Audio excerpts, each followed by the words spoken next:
কাঁচামাল আমাদের জন্য সস্তা, 2-250 টাকার মধ্যে আমরা ব্যাগ লোড করে নিয়ে যেতে পারি। এখন একটু কম হয়েছে দাম, এখন সবাই বাজারে আসে কেনাকাটা করতেছে।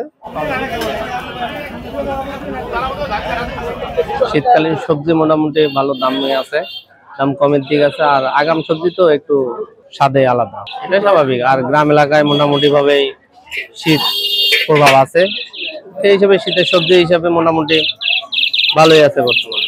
কাঁচামাল আমাদের জন্য সস্তা, 2-250 টাকার মধ্যে আমরা ব্যাগ লোড করে নিয়ে যেতে পারি। এই যে এতগুলো সবজি নিলাম 20 টাকা, এখন একটু কম হয়েছে দাম, এখন সবাই বাজারে আসে কেনাকাটা করতেছে। বাজারে একটু স্বস্তি আছে, এই কারণে এখন কিনতেছে।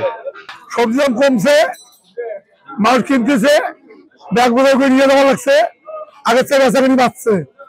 ফুলকপি 50, 40, বেগুন 40-35, কাঁচা মরিচ 25-30, মূলে হলো 20 টাকা 30 টাকা, পেঁপে 20 টাকা, কচুর ভাই 20 টাকা। শীতকালীন সবজি যেগুলো বাজারে পাওয়া যায় এগুলো আমরা সস্তা দামে কিনি, আবার সস্তা দামে বিক্রি করি, সব বিক্রি হয়। ধনিয়া পাতা দাম মাঝে কমছিল, এখন আবার দাম পাচ্ছে 110 টাকা কেজি।